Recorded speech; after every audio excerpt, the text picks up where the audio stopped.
Welcome to our audience here this evening, and to Gavin, our speaker. And thank you very much, Gavin, for coming along this evening and giving a talk on one of the more softer subjects for our technical CPD sessions that we're holding for Engineers Australia. So, Gavin, you've been over here in the UK now for? Since year 2000, but I lived in Australia in between, so I've been living in the UK on and off for 20 years. And I'm now starting to hear the accent. And you've got the accent coming through, yes. Yep. I've lived around the world. Yep. Brilliant. So Gavin comes to us today with this talk on leadership and management for engineers.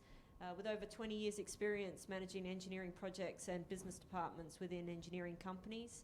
He's got a very interesting background if you get a chance to have a chat with him after the presentation this evening. He's the general manager and a director of a small firm operating in the UK and is responsible for managing £180 million per annum of construction works. Wow. Yep. On behalf of his clients, as well as managing teams of anywhere from 10 to 140 people. Wow. Of engineers, commercial managers and construction personnel within the environment. So I'll leave it with you, Gavin, to talk. Thank you very much, Nicola. That sounds like it's a lot more than it actually is. It's just my day job. Like a lot of people here, I started off as an engineer and I branched out into management. Before we get started, actually, can I ask a question of the audience? And I don't know how we're going to deal with the online listeners. I don't know if there's a way of getting some response back, and I'd appreciate it if there is.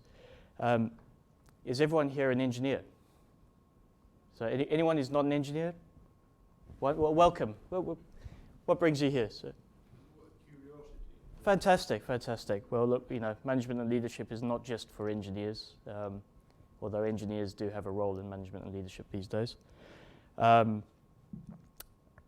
So anyone here not involved in management in some way or form? That's good. That's really good. Quite often you get a few engineers who say, no, I'm just an engineer, no involvement in management at all. And I always have to question that. There's always some degree of management involved in the day-to-day job.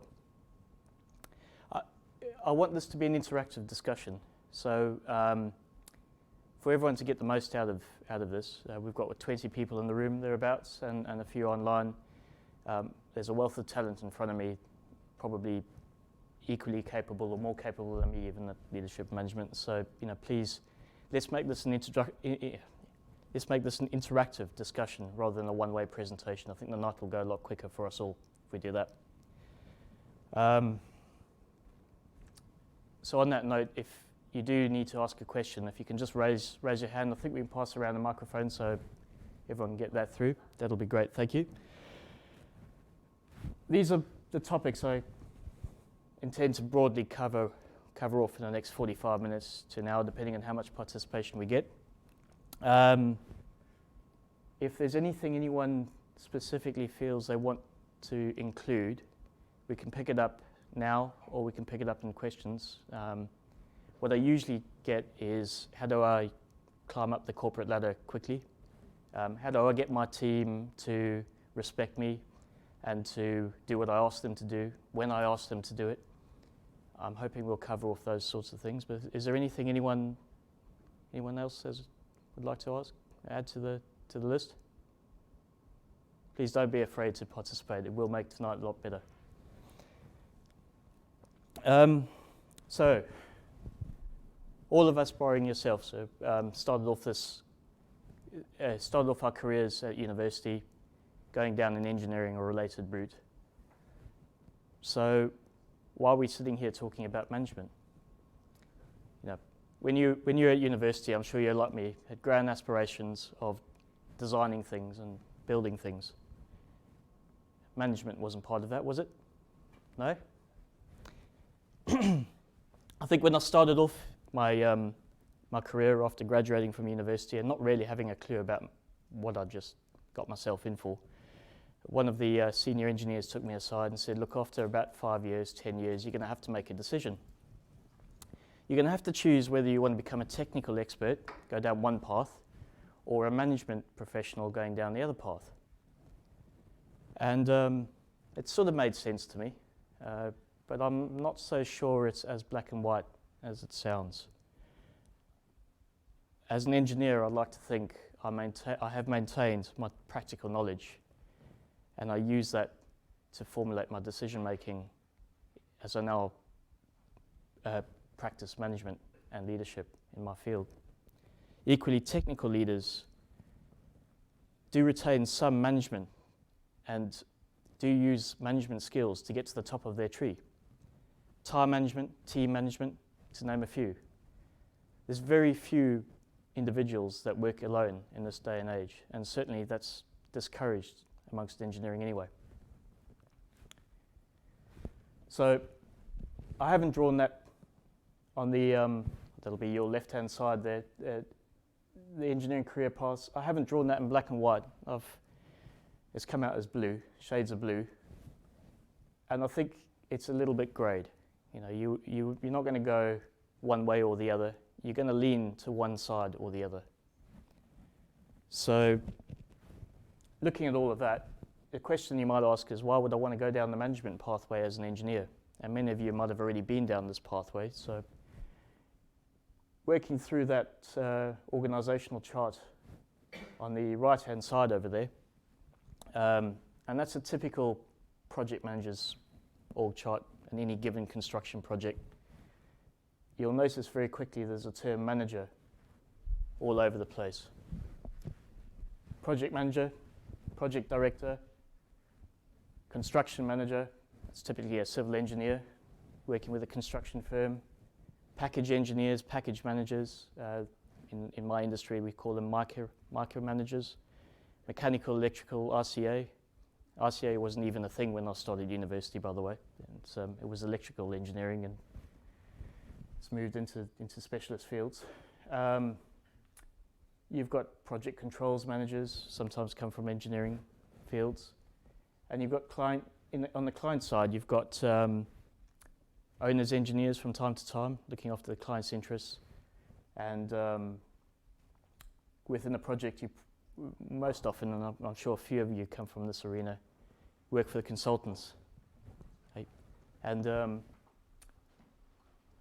in those design consulting offices, they've also got their own corporate ladder as well. So you'll have design leads, discipline leads, principal designers if it's a CDM project, and you're going to have the business group management and right up to the corporate board level for each of these firms. Anyway, the point of all of this is that engineering roles morph into management everywhere you look. And the moral of the story is that many doors can be opened for engineers if they have a few management skills thrown in. And that extends to even outside of the typical engineering industry. I know we've got a few non-Australian Engineers Australia people here, but those from Engineers Australia may well get the, is it the Create magazine that comes out every so often? And once a year they do the top 100 most influential engineers, and it's obviously Australian based because it's Engineers Australia. And it's always interesting to see in that list people from outside of what I'd call engineering industries. You've got people in finances, banking, politics, academia, all with engineering backgrounds that started somewhere in engineering and branched out sometimes very early on, sometimes quite later on. And they've taken their engineering skill, their management expertise, and they're applying their trade elsewhere. And in my mind, we definitely need engineers infiltrating the management ranks across all industries if we want to see long-term investment, if we want to combat short-termism. Because after all, engineering is a future-focused profession. Again, this is directed at our Engineers Australia colleagues, but I'm going to do a quick quiz in terms of our code of ethics. I'll start you off. Our code of ethics states, as engineering practitioners, We use our knowledge and skills for the benefit of the community to create engineering solutions for a sustainable future. In doing so, we strive to serve the community ahead of other personal or sectional interests. Right, now it's time for the audience to be involved. Who can tell me what the 4 pillars of our code of ethics are? We all should know this. We've all signed up to it. Anyone? Practice competence is one of them. Yes? Anyone? Oh, you could get audited soon. I'll put you out of your misery. Demonstrate integrity. And we're going to talk a lot about that tonight. Practice competently. Well, that includes being a competent manager as well as a competent engineer. Exercise leadership, indeed, that's a lot of what we're going to talk about. And promote sustainability. And believe it or not, I will pick up on that as well in the engineering management forum. Wouldn't it be good if all managers followed a similar code of practice, no matter what industry they were in? We might not see so many ups and downs in the commercial markets. All right. An easier question. At least I think it's an easier question. Come on, you're not getting off lightly. We're talking about management, but can anyone give me a clear, concise definition as to what management actually is? Come on, have a go.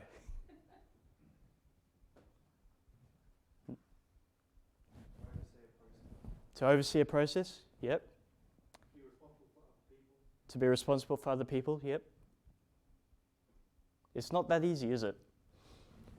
No. One definition I came up with, which I think sort of fits, is the process of dealing with or controlling things or people. We happy with that? Yeah? It's quite broad brush though. It's controlling, yeah. Hard to manage something if you can't control it. You can report it.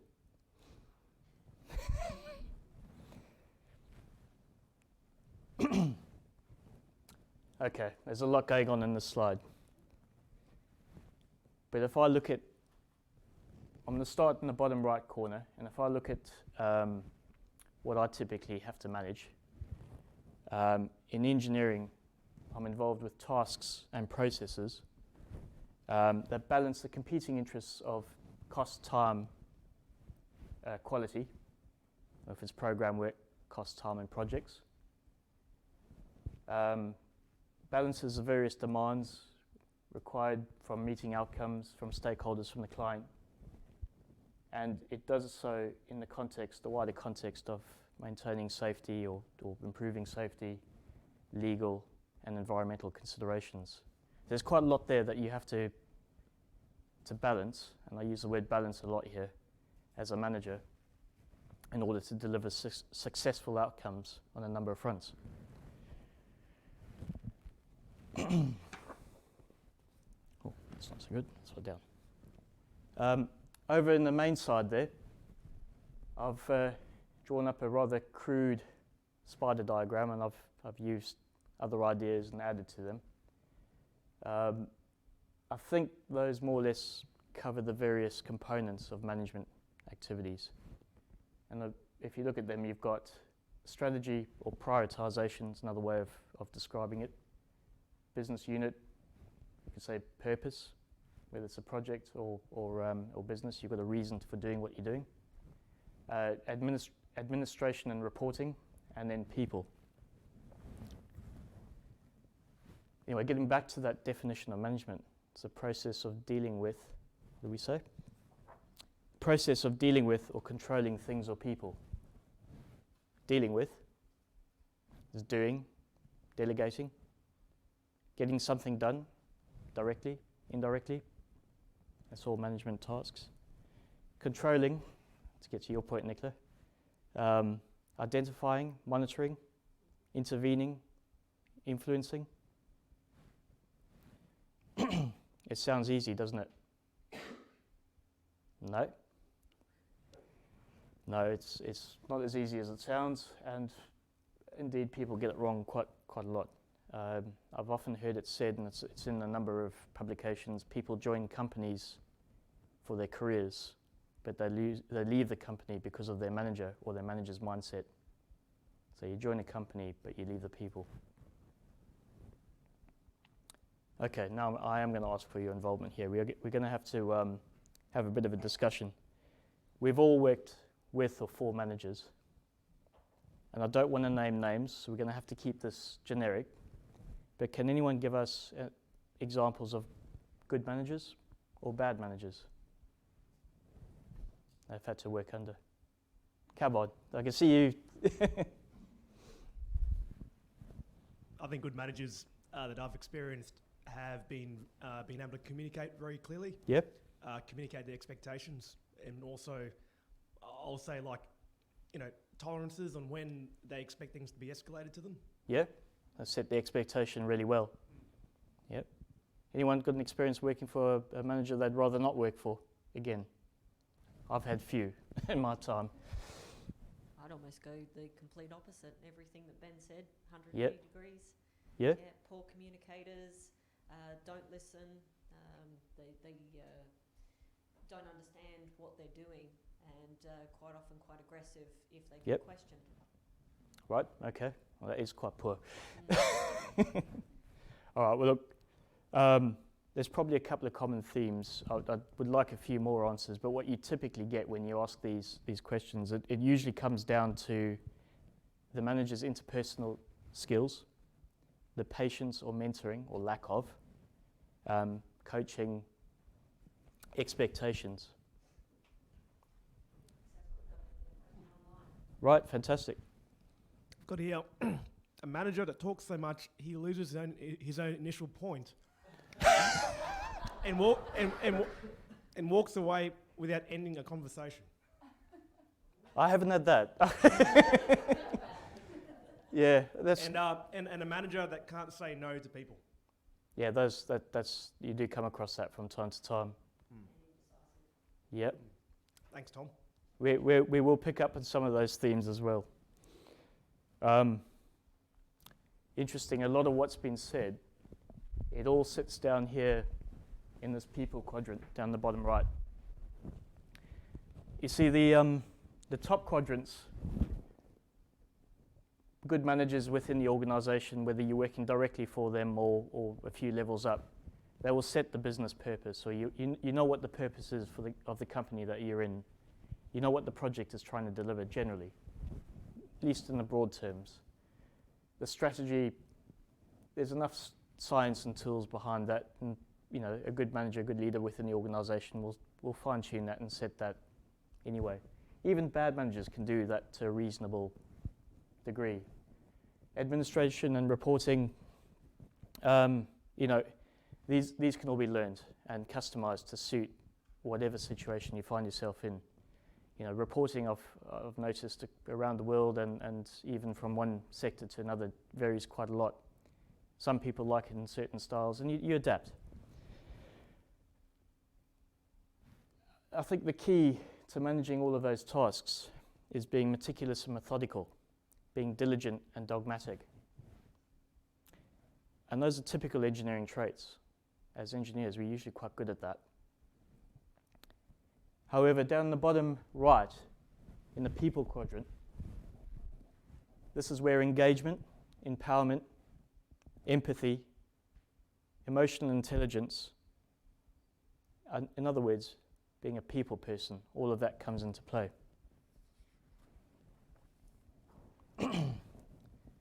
So, whilst we're walking around at the start here, I heard someone talking about personality tests, Myers-Briggs test, was that? Yeah. They're quite useful, and you'll find a lot of firms will ask you to undertake certain tests if you're going to join at any reasonable management level. I think, a very valuable tool for understanding what personality type you've got. Sometimes it's not as obvious to yourself as an individual. But in many ways, the more valuable aspect of undertaking one of those tests or going through the course, sitting through a Myers-Briggs session, and there's plenty others, Belkin, I don't know, I'm not an expert at all, but the real value in those is actually in understanding how the various personalities within the workplace respond and what makes others tick and what turns other people off, because ultimately we're all individual and we all respond to different things. Yep. It's an interesting point that you make there with regards to Myers-Briggs. I find it's a very complex system of evaluating people, and you get put into one of 16 areas. So it's very good for assessing yourself and your own personal development. What I find it is limiting in is how you can use that as a manager to create the communication within a team. There's a more simple model which is known as insights profiling. That's right, yeah. Which basically pulls you into one of 4 color types. And the beauty of that is that if someone has been very aggressive, you can say, oh, that was very red. That's so right. you can sort of produce a metaphor which is kinder, if you like. And there's an even simpler way of working that one through, which I quite often use to split people into 4 quarters of the room. Yeah. And it's basically by asking people, are you basically logic or people orientated? Yep. And that'll split people into the 2 halves. And then are you fundamentally extrovert or introvert? Correct, yeah. And with those 2 simple questions, you can put people into 4 quarters of the room, and then you can ask people at opposite sides, do you find difficulty communicating to that person? And this is probably why. And quite often with engineers, the scales drop from their eyes because they will quite predominantly be in what is known affectionately as the blue quarter. Blue, yeah. Yeah, and therefore for them to see that, people communicate differently to me, that's a great way to start that communication. And that's exactly the point I'm trying to make. And I think there's, from memory, there was the blue, the technical people, the red sort of, I can't remember exactly what they described them as. It's sort of angry, but it's really the extrovert extreme. And yeah. Yeah, and then you've got the yellow strategy and some, yeah. I mean, all of them are really useful, and I'd actually encourage everyone as part of your professional development to try and undertake some of them. And I agree with you, I think Myers-Briggs is quite complex, and I certainly can't remember them all, and don't bother trying. You know, the reality is, what you get out of it is an awareness that other people are different, and that other people have different satisfaction triggers and different ways of responding and communicating. And as a manager, you're going to be in charge, normally, of a group of people, all with different personality types. So what you actually have to do is build one-on-one relationships with each of those individuals you're managing, and also group relationships with the group as a whole. And then group relationships with other groups that you're working alongside, which might not be direct reports of your own. In effect, you're building up bonds with co-workers and reports. And in doing so, you need to build up a mutual respect, regardless of where you sit, what title you sit, you know, your position in the organisation. Respect's an interesting thing. Personally, I believe respect is always earned. It's never bestowed, or true respect is always earned. You might respect someone for a title, but it's not a proper respect. Proper respect, true respect, is more to do with how people behave,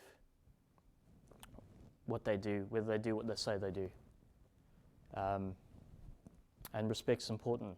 As a manager, to be a good manager, you need to be respected. None of us respected those bad managers we were thinking about, even if we didn't say so. Yet we did respect the good managers that we think that came to mind.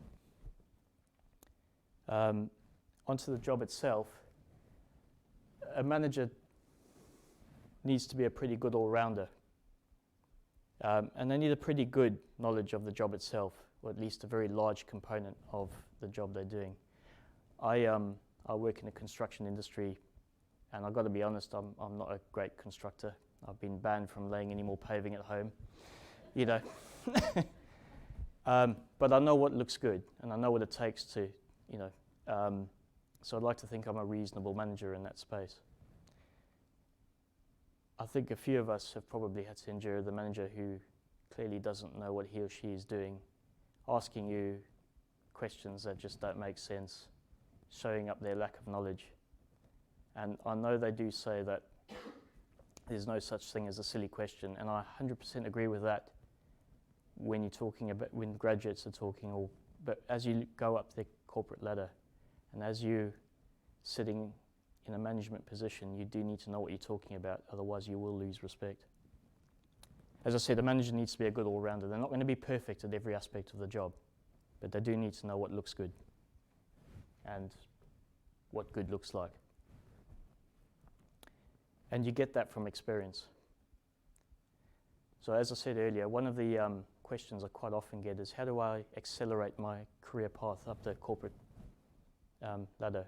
I want to be CEO next week. How do I do that? Well, you need to gain the experience to be a good manager. And shortcutting experience is a surefire way of coming up short somewhere along the line. There is no substitute for experience. And that unfortunately takes time. Going back to our thoughts of good and bad managers, and I'm sure we've all got pictures of people in our heads that we don't really want to share, but one of my top tips is you can learn a lot more from a bad manager or someone that you've had real difficulty working with than you're going to learn from a good manager. It seems odd, but the reason's quite simple. There'll be one or two issues that you really had a problem with that particular individual that you can pinpoint quite quickly. Now, it stands to reason, us as engineers, we're logical people, it stands to reason that if you want to be a better manager than that individual, you don't do those things. Do the opposite. Whereas good managers, on the other hand, do a lot of little things well a lot of the time. And it's not always as easy to pinpoint exactly what they're doing that makes them so good. Although there are a few things that do stand out, and you know, a good manager will always end up being a mentor, or take the time to guide you and take the time to assist you along.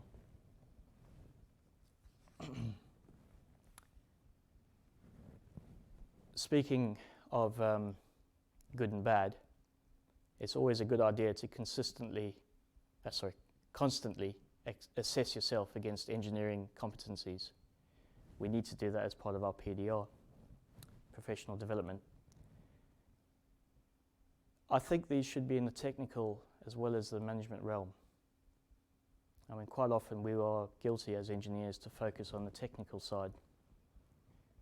But Engineers Australia has a fantastic set of competencies that I haven't seen anywhere else, and they are freely available from the web. The Engineering Executive Competency Framework, or Stage 3, as it was sometimes called, accreditation, is actually quite a good yardstick to self-assess yourself against. It covers broad topics of leadership, management, and business functions. And then it's got subsections within that, and a whole series of activities that make up those tasks. And working your way through those will pick up a load of areas that you could look at and say, yes, I'm good at that, I can do that. And there are other areas you look at and you go, no, I haven't had much exposure there, that I can steer my career there in that direction, go and get that experience to improve my chances of being a good manager, good leader. There are other useful tools as well. As I said, I work in project management predominantly, and the Association of Project Managers have a self-assessment tool, again, downloadable from their website. It looks at a load of measures against the PMBOK project manager's body of knowledge methodology for delivering projects. When I've worked on many projects and none have followed that body of knowledge exactly, and I'm sure none ever will, but it is quite a good catch-all for project delivery, and the other associations as well. There's and other accreditations you can get. What you'll notice looking at those self-assessment tools is that they'll focus largely on 3 of the 4 quadrants: the reporting, the prioritization strategy, business purpose. The reason they do that is that's a lot more quantifiable than the bottom right-hand corner in people, which is a lot more subjective. And that people quadrant is actually where management morphs into leadership, which takes me to my next question. What is leadership? I can't tell you how many times I've been around a coffee table, tea point in an office, particularly in a big bureaucracy where things aren't going quite so well, and you hear the comment, "There's no leadership in this organisation." What is leadership? Anyone? Setting example, yep. Yeah, that's some of it. Definitely a component of it. Giving direction? Yes, depends on how. Like inspiring, empowering people? Definitely inspiring. Almost certainly empowering, yep. I'll come back to that. I'll answer that in a moment. What I will say is an individual's leadership ability depends on how competent a manager they are. It's almost impossible to be a leader without being a manager of some form. You just won't have the audience, for one thing. But leadership ability depends on a few other factors as well. Leaders almost all communicate well. Their character, charisma, and capacity to inspire. Those are all factors. So I've got a question from... Comments here basically saying being able to make a firm decision. Yes? And coordinating everyone to move in the same direction. Yeah, I like the second one. The first one I'll also pick up a bit later on. Those are both, I both agree with both of those. Yep. All right, let me define what I think leadership could be. And it's a bit of a catch-all. Whereas management is a process of controlling, I see leadership as solely focused on inspiring people to achieve common goals. And you get good and bad leaders. And we're all bombarded at the moment with leaders in politics. And I'm sure you sit on one fence or the other and you'll have a view as to who's good and who's bad. Back in World War II, there were 2 leaders. One was Winston Churchill and one was Adolf Hitler. Both inspired their nations, took them into a war. Yet history looks favourably on one and not on the other. Why is that? Well, I think these 2 gentlemen, and they don't look happy about life, so I do apologise for that. They've captured their one of the reasons, or a couple of the reasons, as to why leadership is looked on favourably or not so favourably. Management is about doing things right. Leadership about doing the right things. So depending on what side of the war you're on, although universally I think World War II's got a common point these days. And the growth and development of people is the highest calling of leadership.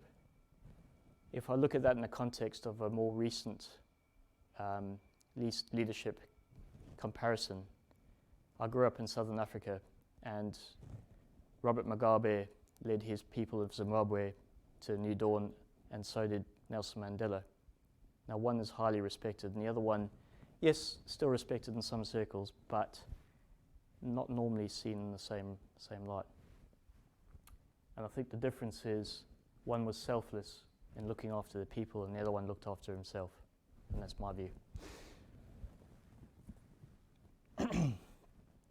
So I'm going to touch on dictators on that note, without actually calling him a dictator, just in case someone's watching. Dictatorship is not leadership. Dictators may inspire you, but their medium for inspiration is intimidation, fear, force, and sometimes in the business world, micromanagement, which is one of my pet hates. I'm sure there's a few other things as well. Anyway, we're here to learn about how to become a good leader. And the reality is it's a personal journey for every single one of us in this room. Of the, how many we've got, 20 or so in the room and 5 or so online, there'll be 25 different leadership styles that'll come out of the room. And all are subtly different. None of them are wrong, none of them are perfect. I don't believe you get born leaders, despite the expression. I think some people have had the good fortune of being trained as a leader from a very young age. But you can develop personal traits that will make you a better leader. And it starts with communication. I think communication has got to be the most important skill of any leader. If you're going to be a leader, you need a follower. To have a follower, you've got to set out your vision. And you've got to sell that to your disciples for them to follow. Makes sense, doesn't it? I did use the word sell. Engineers don't like sales. But there is an element of salesmanship that is needed in leadership. Not second-hand car dealer salesmanship, and I don't intend to upset too many second-hand car dealers. I'm sure there are a lot of good ones. I need to know one soon. I'm going to buy a new car. No, it's about being convincing. And it's about getting your point across, listening to others. And we'll come back to listening in a moment.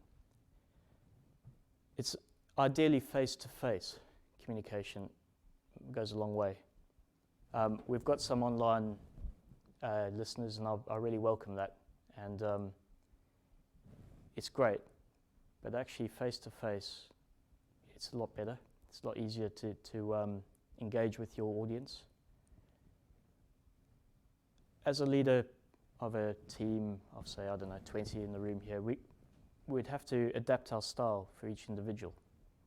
Everyone here, as we said earlier with those personality tests, is going to take things slightly differently. Good leaders will account for that. And they will adapt their communication style, not their message, and not the way they do things, but adapt their communication style to suit everyone in the audience so that they get their point across best and also they get the message back best. So as a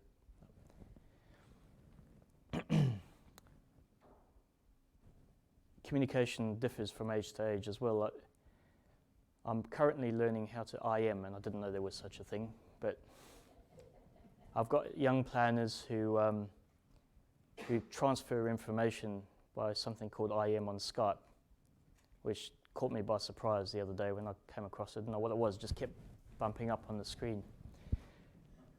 I think one day I might get there, but I'm struggling. I've got to be honest, I'm struggling with that because I couldn't make it go away and I couldn't answer it, but it just shows you that being a good leader doesn't necessarily mean I'm good at IT and everything else that follows. I'm going to take your time to just talk about an example I had work recently. I've got a civil engineer working as a project manager for me, delivering CHP engines, so combined heat power plant. Generally making our customers, our clients' premises a lot more efficient. Now Jeff is nearing retirement. He's got over 40 years of experience, double what I've got. Fantastic civil engineer, fantastic manager. In his own world, sitting with site staff on a construction team and dealing with the supply chain, he's phenomenal. He embraces the right levels of empathy and persuasion to ensure he normally gets things done in a timely fashion and done well. Anyway, we had a decision we had to make, which meant us traipsing off to a boardroom of our client to go and discuss a financial decision that was required. And I took Jeff along, thinking he knows everything there is to know about this technology. I don't know a great deal about it. It's not my field. And anyway, we sat in this boardroom, and I noticed instead of actually taking centre stage, Jeff was sort of cowering away a little bit and not really looking that comfortable. And I was thinking, that's odd. This man is the brightest person in the room. You know, the rest of us are just management monkeys. Sorry. And anyway, we got through it in the end, and managed to support each other and get the right outcome. But afterwards, I pulled Jeff aside and just said, "Look, how did you find that experience? Did you enjoy it?" And no, he didn't. See, the thing was, Jeff was completely out of his comfort zone. He's of an age where senior management operate in a different stratosphere to the level he sees himself at. So he had no confidence. And that feedback's incredibly important. As a manager, I can't put him back in that position. I need to support him in a different way. So feedback is an incredibly important communication tool, and not done well often.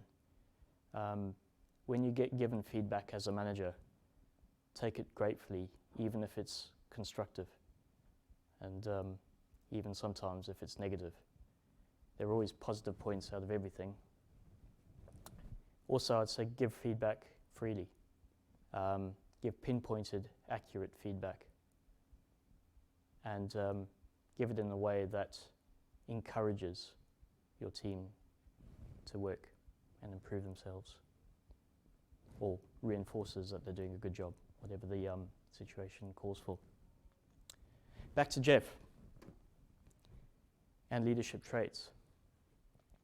The second of my 5 C's, because the first of the 5 C was communication, the second of the 5 C's is confidence. It's very hard to be a leader if you're not confident in yourself. Let me go through my 5 C's and then we'll cover off confidence. So my 5 C's for being a good leader are communicative, confident, credible, consistent, and courageous. We'll get through them. Confidence inspires confidence, not arrogance, confidence. I think arrogance is best avoided. If you can't confidently take your team along with you, they're not going to be inspired to follow. So have confidence that you have the right team, have confidence you have the right technical expertise around you, make the right decisions and go with them. Credibility. So credibility comes from a number of factors. Credibility, you could interchange it with competency. As engineers, credibility, competencies, we get assessed against industry accreditation. So chartered engineers have an industry accreditation that bestows some credibility on them. A lot of the credibility that you gain as a leader and a manager comes from your experience. That's that word experience again. From your successes and sometimes from your failures. Particularly if you've been able to learn from your failures and are able to stop others falling into the same traps. Not everyone succeeds all the time.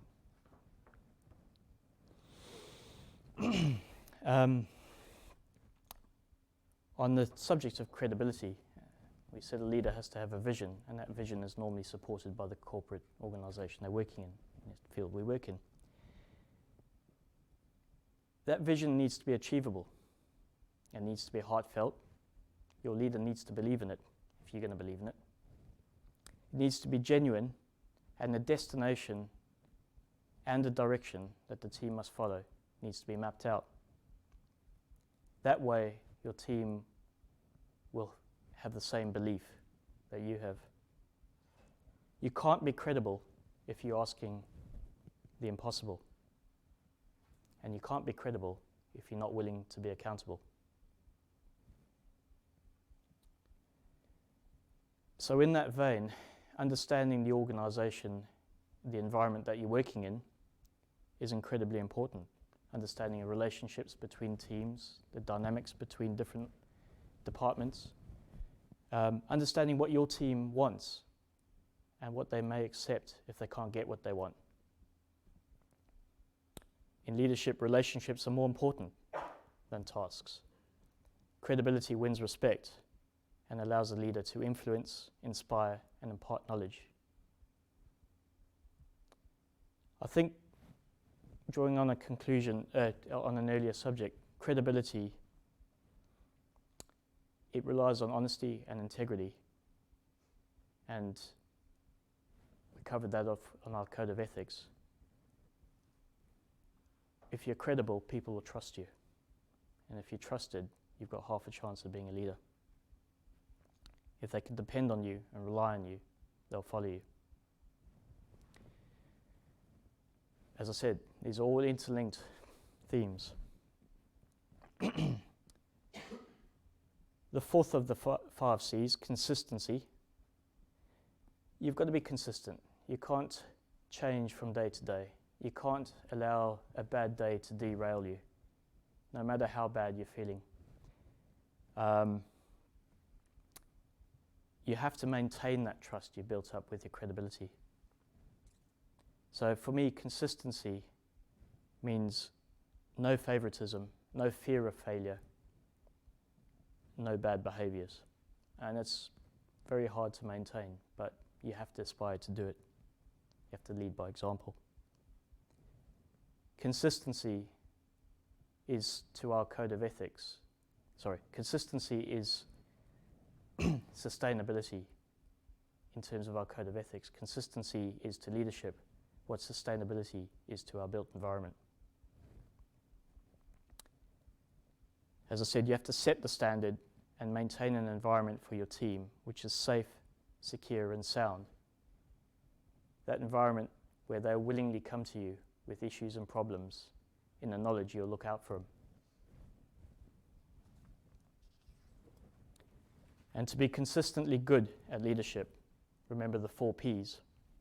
Be positive, be proactive, be professional, and be a people person, even when you don't feel like being a people person. Anyway, the 5th C, be courageous. We had it earlier, decision making. Tackle the tough decisions head on. Don't let them fester. You need to make decisions. It's part of the job. You need to take calculated risks from time to time. These can be educated. You can take your time to consider them, but you do need to make a decision and move on. Anyway, enough of me talking. I'm hopefully going to play a little slide of what I think good leadership looks like. Fingers crossed it works. It doesn't look like it is, so I'll go to the backup, sorry.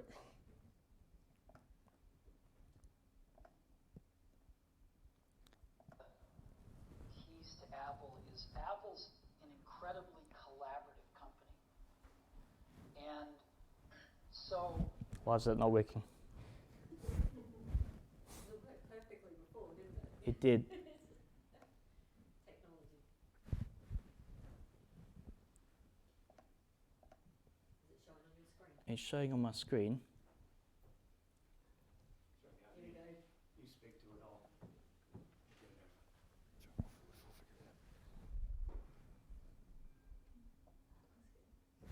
Ah, brilliant, thank you. It always pays to have good team members on your team. As I said, a good manager is not going to do it all. One is to go back to the top. No committees. No committee. Perfect. Make sure you stand here. So it's all. Okay. One of the keys to Apple is Apple's an incredibly collaborative company. And So, you know how many committees we have at Apple? No, 0. We have no committees. no committee. We are organized like a startup. One person's in charge of iPhone OS software. One person's in charge of Mac hardware. One person's in charge of iPhone hardware engineering. Another person's in charge of worldwide marketing. Another person's in charge of operations. We're organized like a startup. We're the biggest startup on the planet. And we all meet for 3 hours once a week, and we talk about everything we're doing, the whole business. And there's tremendous teamwork at the top of the company, which filters down to tremendous teamwork throughout the company. And teamwork is dependent on trusting the other folks to come through with their part without watching them all the time, but trusting that they're going to come through with their parts. And that's what we do really well. And we're great at figuring out how to divide things up into these great teams that we have and all work on the same thing, touch bases frequently, and bring it all together into a product. We do that really well. And so what I do all day is meet with teams of people and work on ideas and solve problems to make new products, to make new marketing programs, whatever it is. And are people willing to tell you you're wrong? Yeah. I mean, other than snarky journalists, I mean, people that Oh, work for yeah. No, we have wonderful arguments. you. And do you win them all? Or? Oh, no, I wish I did. No, see, you can't. If you want to hire great people and have them stay working for you, you have to let them make a lot of decisions, and you have to be run by ideas, not hierarchy. The best ideas have to win. So, otherwise, good people don't stay. but you must be more than a facilitator who runs meetings. You obviously contribute your own ideas. I contribute ideas, sure. Well, why would I be there if I didn't? I thought that was very good. Sorry, just get us back up to where we were. No doubt we'll start again now. There are a couple of common themes that keep coming out of there. And look, Steve Jobs and Apple aren't the only company doing it really well. Sadly, the late Steve Jobs.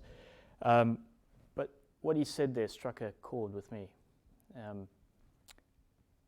The common themes that are coming out of that. Let me know if I've missed any, but trust and empowerment, delegation, debate. I think he used the word argument, but I think that's an American thing. I'd call it debate rather than argument. If you're getting into an argument, it's time to cool it off a little bit. And what he said at the end is the best ideas must win. His vision must win, not the ego. That's pretty critical.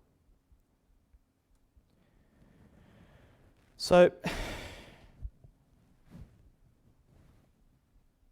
what problems do new managers face when making a transition from engineering to management, or from any other industry up the management tree? I think we had a couple of ideas earlier on online. Ability to delegate. That it's a very hard thing to do. You've got to your position because you're good at doing something, and now you're asked to trust someone else doing that job that you know you can do. You have to delegate, and you have to let that person go on their own journey. The destination is important, not the route there. If they get to the right outcome, it doesn't matter how they get there, and you've got to accept that. That's hard for us engineers. You have to be decisive. I can't tell you how many times I've been in a situation where indecision is killing the project I'm working on, or costing the company I'm working with a lot of money.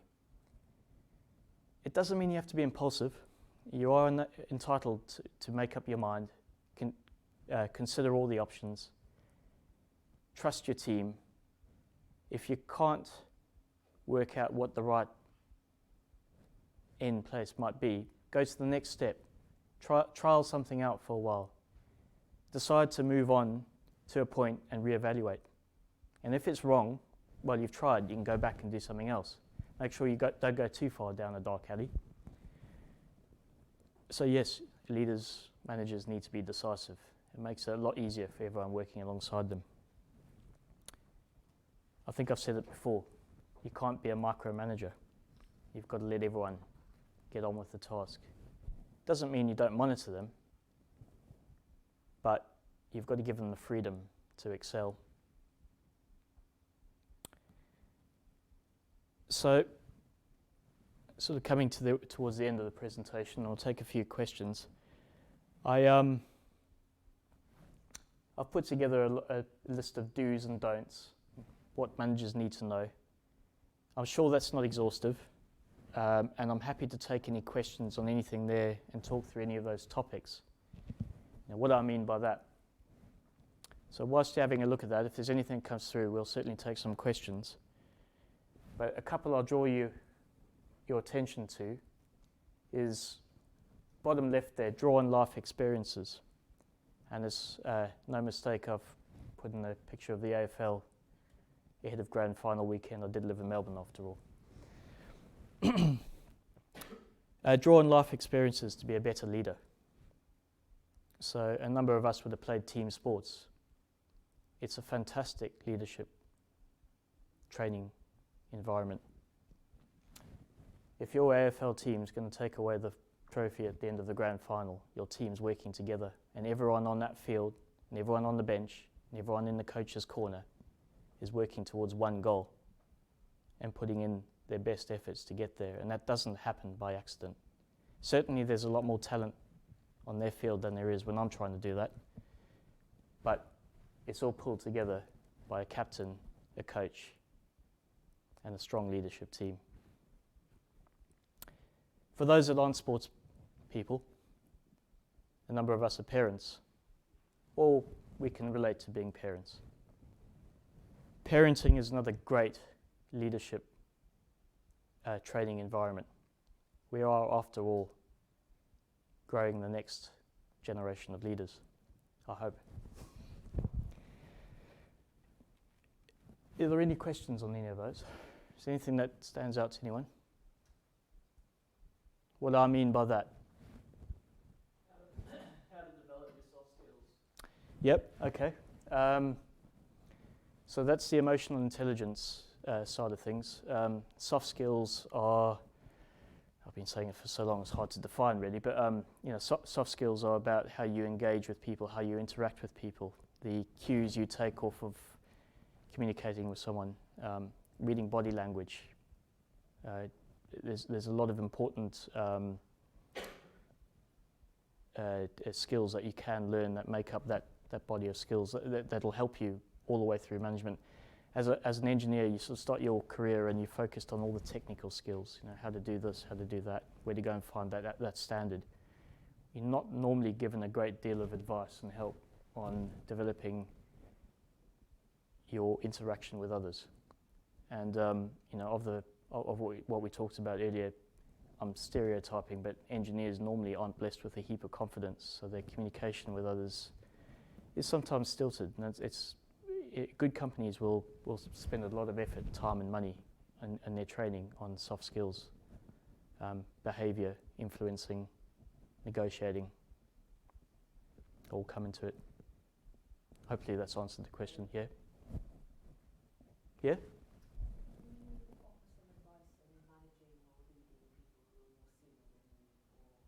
Yeah. Yeah.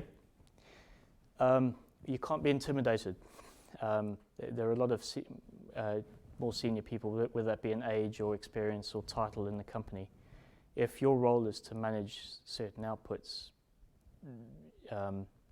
you're there to do a job, and they're there to support you in that job.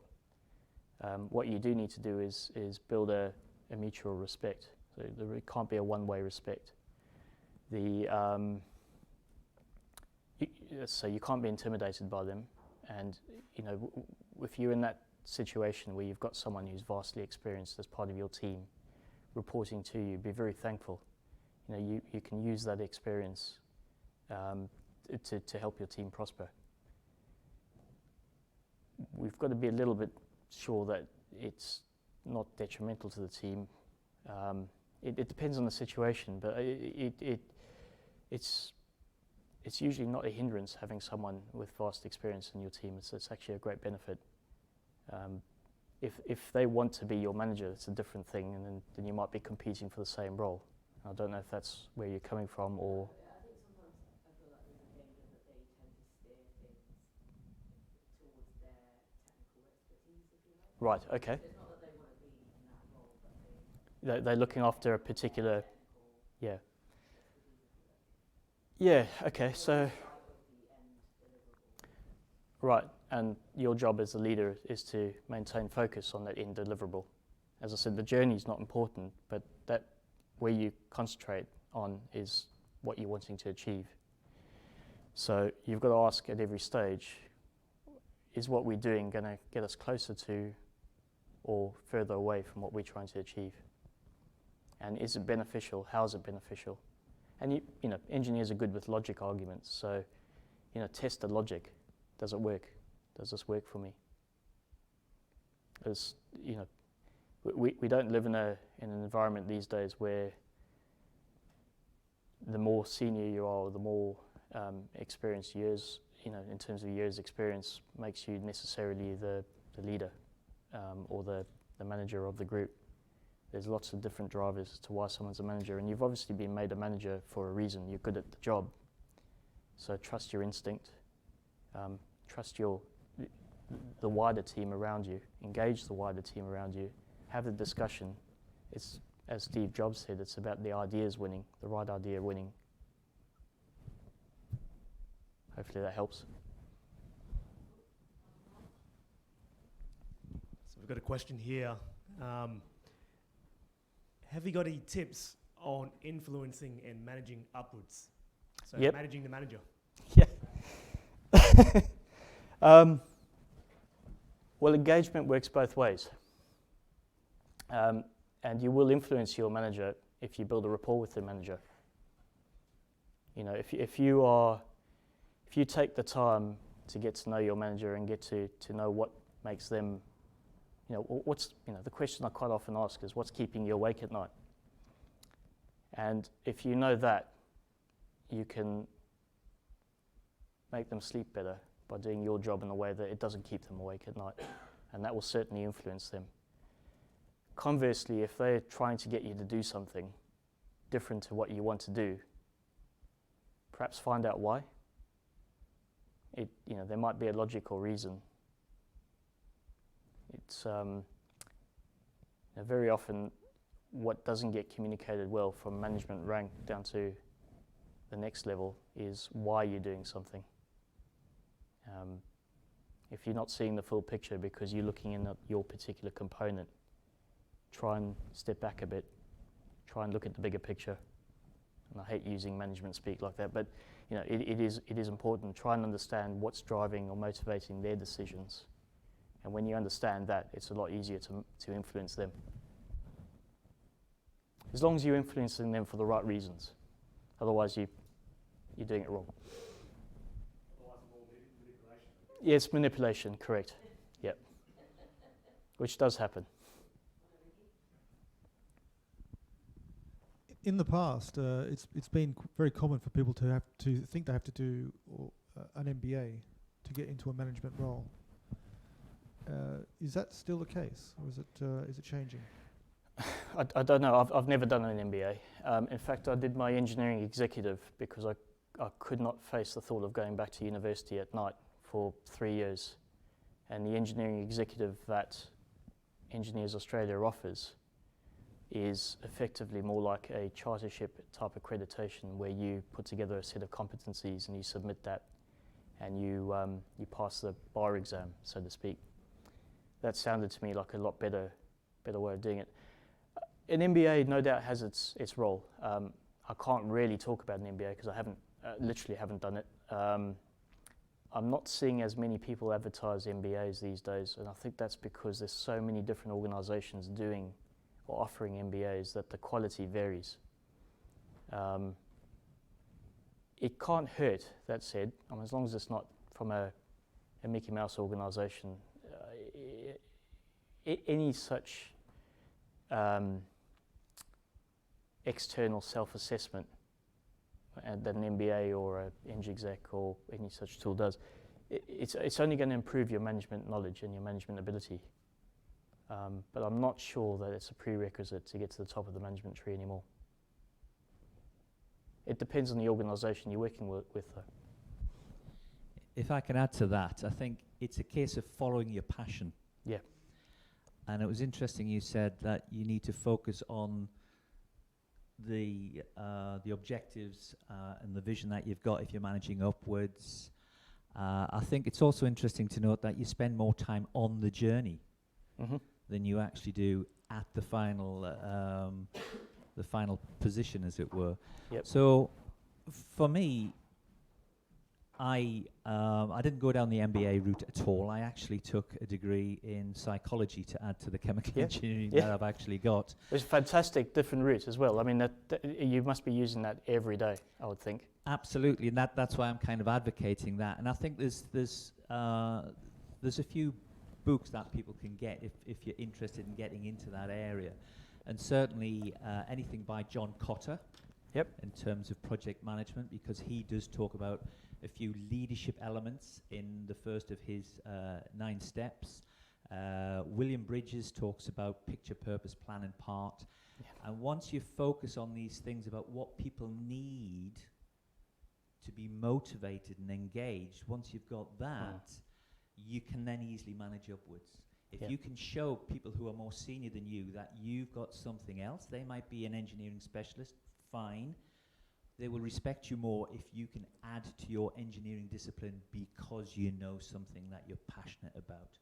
Whether it be what I've just mentioned or something else.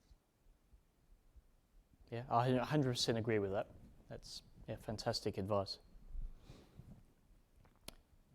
If there's nothing further, I have suggested the Engineering Executive is a free tool that you can have a look at, and there are lots of avenues you can go down.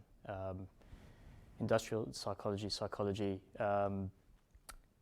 depending on what you're doing. I've often thought perhaps I need to spend more time learning about contract law, given where I'm involved these days. Heaven help me if I have to.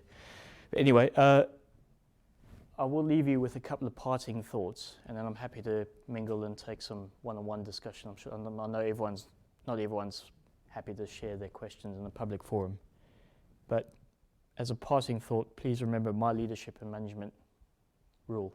Leadership and management is PC.